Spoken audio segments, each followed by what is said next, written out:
नमस्कार दोस्तों, उषा की आवाज चैनल में आप सभी का स्वागत है। हमारी आज की कहानी है नौकरानी का अपमान। संदीप लैपटॉप पर अपने ऑफिस का काम कर रहा था, तभी डोरबेल बजती है तो संदीप ने अपनी पत्नी शिखा से कहा कि देखना दरवाजे पर कौन है। शिखा ने कहा, हाँ हाँ देखती हूँ। शिखा ने जैसे ही दरवाजा खोला तो सामने उनके घर में काम करने वाली रेनू खड़ी थी। उसे देखते ही शिखा ने कहा, रेनू तू और यहाँ अब क्या लेने आई है? वो मेम साहब, मैं आपके लिए ना गांव से सब्जी लेकर आई थी। संदीप ने अंदर से कहा, कौन रेनू, अंदर आ जा। जी साहब। रेनू जैसे ही अंदर जाने लगी तो शिखा ने उसे टोकते हुए कहा, अरे अरे चप्पल तो उतार, चप्पल पहन के घुसेगी क्या घर में? ठीक है मेम साहब, माफ करना। नमस्ते साहब। नमस्ते। और तेरी माँ की तबीयत अब कैसी है? अब तो ठीक है साहब, माँ आपको बहुत दुआएं दे रही थी, बस डॉक्टर ने अभी उनको आराम करने के लिए बोला है। गांव में सब ठीक है ना? सब ठीक है साहब। साहब, आपने जो मेरी माँ के इलाज के लिए पैसे दिए थे, उनसे माँ का इलाज बहुत अच्छे से हो गया। अरे तुम्हारी माँ ने हमारे यहाँ पर 10 साल काम किया है, और ऐसे वक्त पर अगर हम काम नहीं आएंगे तो फिर कौन काम आएगा? और हाँ सुन, अगर और कोई जरूरत हो तो मुझे बता देना।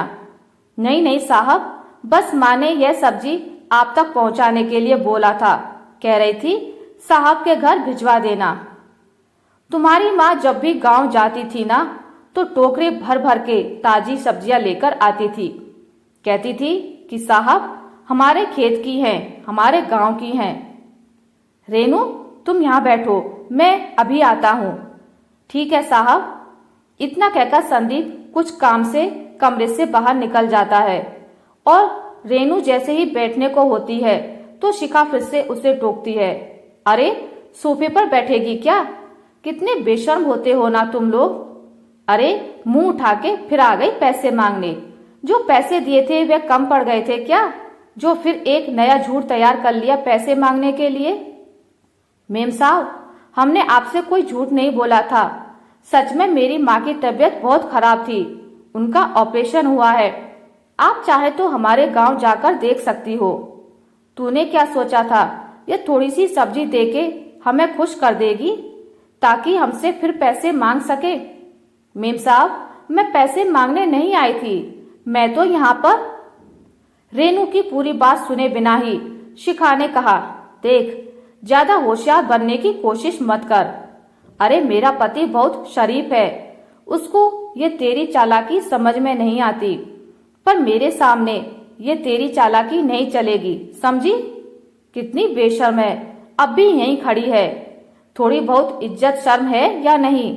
अब जा यहाँ से, और यहाँ दोबारा पैसे मांगने मत आ जाना, समझ गई? रेनू चुपचाप वहां से चली जाती है। अरे वो रेनू चली गई क्या? संदीप ने पूछा। हाँ, और सुनो, यह जो आप पैसे देते फिरते हो ना, यह बंद करो। पता भी है यह पक्का आज भी पैसे ही मांगने आई होगी। इससे पहले मुंह खोलती, मैंने तो उसका मुंह ही बंद कर दिया। तुम्हें कैसे पता कि वो पैसे मांगने आई थी? मुझे सब पता है, अच्छे से जानती हूँ ऐसे लोगों के बारे में। अच्छा सुनो, अब यह सब्जियां किचन में रख देना। शिखा सारी सब्जियां उठाकर किचन में जाने को होती है तो थैले में एक पैकेट रखा होता है, जिसे देखकर शिखा ने संदीप से कहा, देखिए तो सही, इसमें क्या है?